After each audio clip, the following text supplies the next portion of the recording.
Kindiki ambaye ni waziri wetu wa Interior.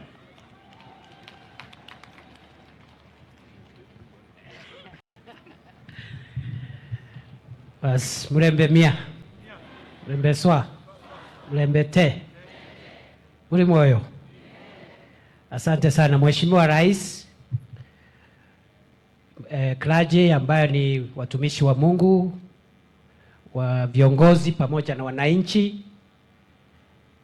Yangu kwanza ni kushukuru kwa sababu ya mahubiri ambayo tumepokea siku ya leo.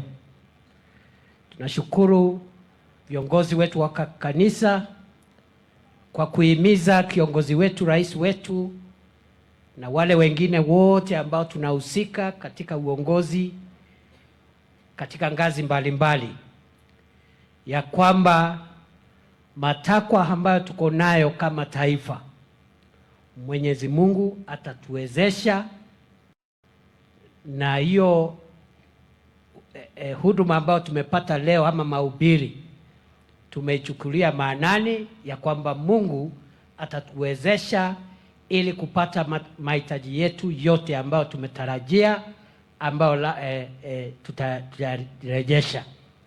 We have heard the message of pursuit, overtaking and recovery. Asanteni sana.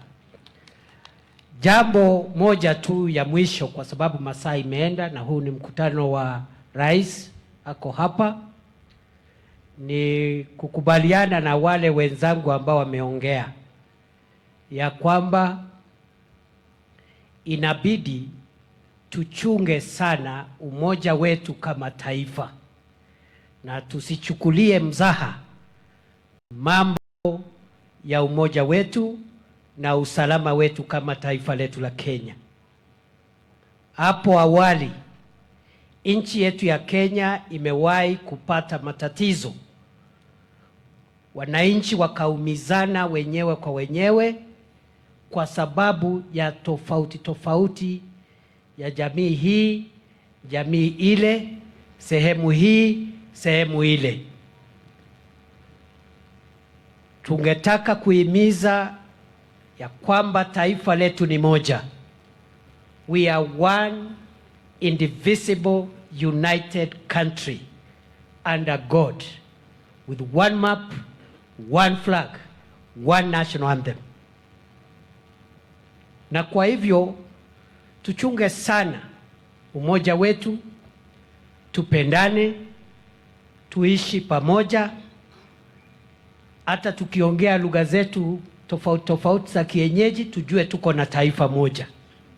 And we should not take the unity of our country, the security of our country, the stability of our country, we should not take it for granted, because in the past we have suffered when we have hurt each other because of differences among ourselves. Na ukiona mtu yeyote ambaye anataka kugawanya sehemu ya Kenya na sehemu ya Kenya ingine, ujue ya kwamba tukimaliza kugawa Kenya, tutarudi hapa katika jamii ya Waluya tuanze kugawanyisha. Tukimaliza jamii ya Waluya, tutaenda katika hii kaunti ya Bungoma tuanze kugawanyisha. Tukimaliza hapo, tutaenda chini mpaka familia zitakaa kando kando.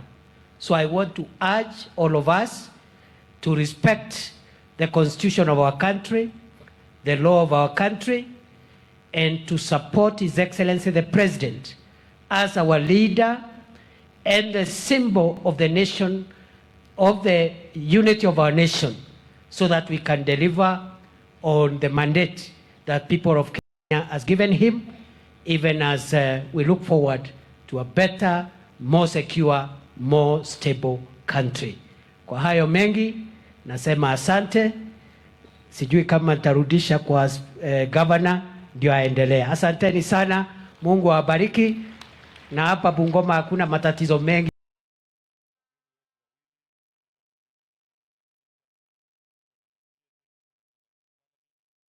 ya kiusalama. Ile iko kidogo kidogo, tumeongea na viongozi wa hapa, tutasuluhisha. but Bungoma is not giving us a security headache. And therefore, I want to congratulate you for maintaining law and order. Asante sana Profesa Kindiki.